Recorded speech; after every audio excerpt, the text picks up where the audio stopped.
जी नाजरीन, मैं हूं सईद बशारती और आप देख रहे हैं आज तक पाकिस्तान न्यूज। और मैं हूं हमीदा जफर। खबरों के सिलसिले को जारी रखते हुए चलते हैं आज की इलाकाई खबरों की जानिब।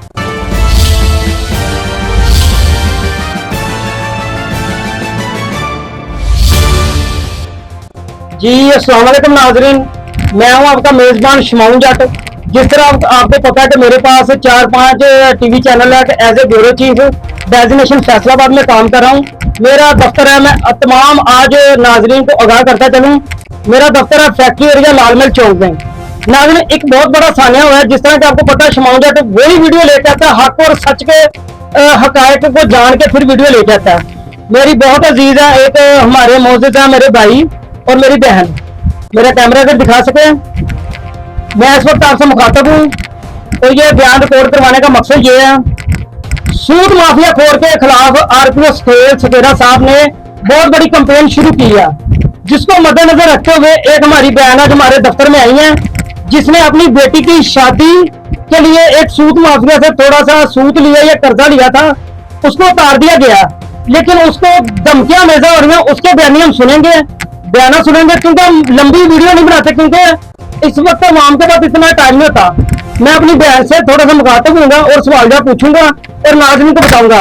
अच्छा बहन, मुझे ये आप बात बताएं, जब आपने ये सूद माफिया से ये कर्जा लिया था, आपको कितनी देर हो चुकी है? इस वक्त आपको तमाम नाज़रीन देख रहे हैं, तमाम अदारे देख रहे हैं, आपकी क्या मोतमना अपील है? आपने सूदखोरों को अपना उनका जो सूद है मुहैया कर दिया गया, पैसे मुहैया कर देंगे, आपने कितने ऊपर पैसे दे दिए गए हैं? जी सर, मुझे मजबूरी थी, मैंने बेटी के दिन रखे हुए थे शादी के लिए, मैंने उनसे 1.5 लाख रुपया लिया था। आपने 1.5 लाख लिया था? जी, जी। 1.5 लाख के बाद आपने उनको 1.5 लाख के बाद मैंने उसको अब तक तकरीबन 4 लाख के तक 4 लाख मैंने उसको दे चुकी हूँ। नाज़रीन, ये बयान रिकॉर्ड कर सकते हैं, ये बयान 4 लाख रुपए मुहैया कर दिया गया, 1.5 लाख लिया गया था। सर 4 लाख रुपया मैंने दे दिया इस रकम मतलब के साथ। ठीक है। हर महीने उसको मैं 12,000 24,000 12,000 24,000 हर महीने जा रहा है। ये देखने के मेरी इतनी ज्यादा रकम हो गया, तो अब मैंने अपनी रकम नील कर दी। नील के बाद भी वो मुझे धमकियां दे रहा है कि तुम्हारे 80,000 रुपया 60,000 रुपया 80,000 रुपया बचा पड़ा है, वो मुझे फिर नील करो। कभी किसी के पास जाता है, कभी किसी को धमकियां देता है, कहता है कि मैंने अब मैंने आना है तो प्लीज के साथ आना है। अब इसका आप ही बता सकते हैं कि आप लोगों ने क्या करना है, क्या मुझे इंसाफ मिलेगा? जी नाज़रीन, ये आप देख सकते हैं एक मुतासरा खतून और भाई का बयान। और मैं मोहब्बाना अपील करूंगा सीपीओ तनवीर हसन साहब से जनाब और आरपीओ सकेरा साहब से, आपने खुली कचहरियों का इनकार किया गया कि ताकि मजलूम को उनकी दरीज पे इंसाफ मिल सके। आज हमारे दफ्तर में एक बयान और एक भाई आए हैं। ये अच्छा, मुझे ये थोड़ा सा मुखातब करते हैं नाज़रीन, इस वक्त आपको देख रहे हैं, ये कौन सी थाने की दूध लगते हैं जो इस वक्त आपसे सूद लिया गया? वो बंदा किस थाने की दूध में है?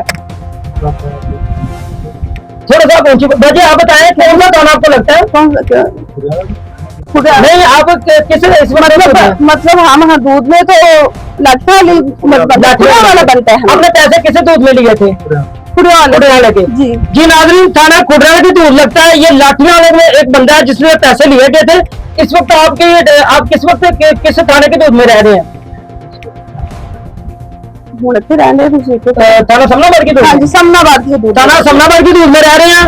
कहने का मकसद ये है कि बाज़ तो शायरियां शरीफ शायरियां, मेरा कहने का मैंने खुद तस्दीक किया, क्योंकि शमाउन जट आज तक कभी कोई ऐसी वीडियो लेकर नहीं है मेरी कोई वीडियो साबित कर दे अगर कोई मेरी वीडियो गलत होगी। एक शायरियां, मौजूद शायरियां, शरीफ शायरियां जो खुडराले से अपनी सूद माफिया खोर से जान बचाते हुए इस वक्त थाना समनाबाद की दूध में रह रहे हैं।